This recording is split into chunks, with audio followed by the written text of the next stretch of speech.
Okay, so this is the beginning of lesson 2, and in lesson 2 we're gonna, as I explained to you in the instructions, we're kind of gonna go down the rabbit hole, so to speak, in Alice in Wonderland, and we're gonna learn a little bit about the legislative process. Now, when you deal with these votes, it gets confusing because there's a lot of subterfuge going on. But the thing that you need to understand, especially for the House, is legislation and crafting legislation and getting a coalition together is really difficult. And so once that balance is struck, it's very easy to kind of destroy it, right? And the way that you destroy that balance is by using amendments. And so generally speaking, most amendments that take place are going to be with the intention of kind of destructing the current coalition of support for the bill. So your initial kind of read on most amendments should be that they should be opposing the eventual bill, because you're trying to amend it in such a way as that the support for it falls apart. It's kind of the general way to look at this. But there are three types of amendments, and they are unfriendly amendments, friendly amendments, and then what are known as poison pills. And so I'm going to go through these first four and kind of show you how to look at them and figure out what's going on. Okay. So if we go back to, this is the vote view where the descriptions are, but actually for the coding of the votes, you probably are going to be a little bit better off using the Library of Congress. So I gave you this link in the instructions for this assignment, and my set of votes take place in the 107th Congress, second session. And importantly, they take place very early in that session. They take place around the 19th. So the first one is this 19th vote. And if I click on it, you'll see here, you'll see the recorded votes. And so you get the ayes, the nays, or noes, or whatever they refer to it as. I never understood why they do noes here instead of nays. And then the number of not voting. Sometimes there's present. But present essentially works as a no, because you're not, the ayes are expressing support. Present just really is another form of voting no, essentially. But it may look a little bit better with your constituents, I guess. We're not going to use this too much, but what we will use is we're going to use the House bill number. And so let's click on that. And this takes you to the bill summary and status. And this is pretty nice because what we can do is we can go down to these amendments and we can kind of find the kind of underlying content of what was going on. A couple things to look at before you do that. Make sure that your title is correct. This is the Bipartisan Campaign Reform Act. This is what I want you to notice. There are a couple of sponsors here. The first is Chris Shays, who's a Republican from Connecticut. The other is Marty Meehan, and he's from Massachusetts, Democrat, I believe. This is a bipartisan bill, had Republican and Democrat support for it. Okay, so the sponsors for this bill are going to be Shays and Meehan, and we're going to use that sponsor position as we go forward. Let's go to the amendments. If we go to the amendments, you can find out here the roll call number, so it's really easy to kind of map up to the ones that you want to. And so in this first one, it's House Amendment 415. And so this explains it's an amendment in nature of substitute sought to prohibit all national state party committees from soliciting, receiving, expending soft money, or expending soft money. So this is a really high restriction.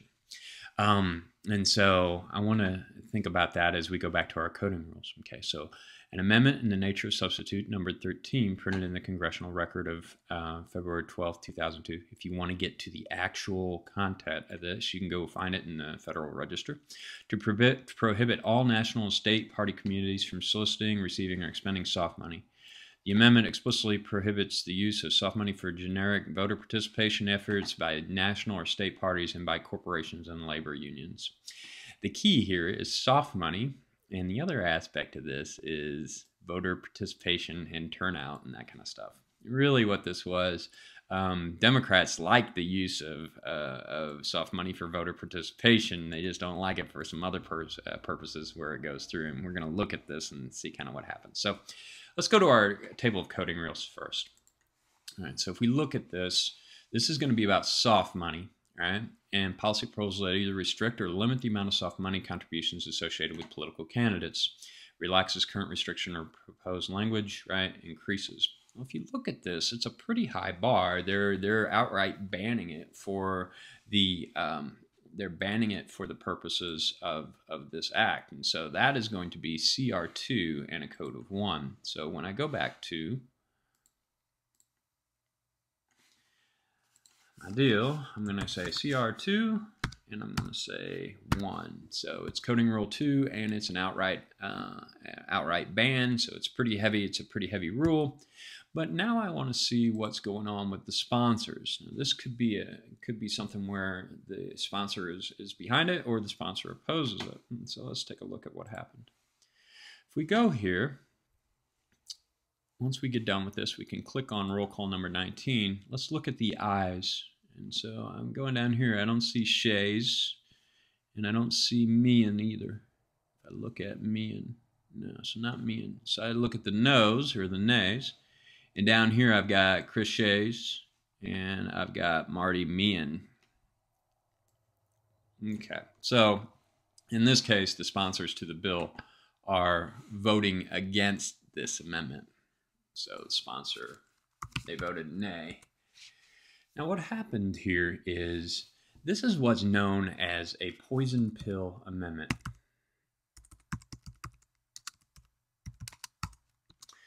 What it is, it takes place when members of the opposition to the bill want to kill off support for it, and the way they do that is by including an amendment that would really increase the regulation beyond the support that exists in the current kind of coalition of support. And so by making it too strong of a bill, it will ultimately lose support and fall apart. And so what happened is they put in a really strong ban on soft money. It would, in big picture scheme of things, increase restrictions, right? But it was beyond that of the current negotiations, and it was really intended to destroy the support for the bill. And so what this means is support for the poison pill amendment was actually opposition to the existing to the bill or the compromise that had been established. Because it was a poison pill and support for the poison pill would tend to kill off support for the eventual conclusion, we are going to have to invert that. So we're going to just write yes there. And because we're going to invert, the nay value is going to be the final support for the actual bill. So we're going to put 249 in that place. Okay? So that's the first type. That's actually the last type that I explained in the instructions. It's a place where people are using amendments in sort of a subterfuge kind of way. They're putting in a really strong, what looks like a really strong support for campaign finance, but it's actually a number of people who don't really support campaign finance. They're just trying to break up the current coalition. It's what's known as a poison pill. All right, so let's look at the next one. The next one is the nay amendment in substitute. It sought to ban soft money by political parties for federal election, et cetera, et cetera. So let's go back to our initial stance here. So if I go back to my amendments, I know roll call number 20 is going to be this one. Okay, well, this one's a little bit confusing. It could be a poison pill, but it might not be. And so what I see here is prohibits state parties soliciting and receiving soft money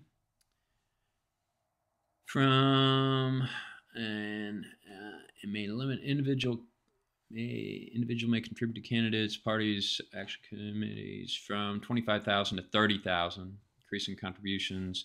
So there's a couple things going on. They have a soft money ban, but what they're doing is they're increasing the contribution limit. So they're making it easier for money to flow in. So let's go back to our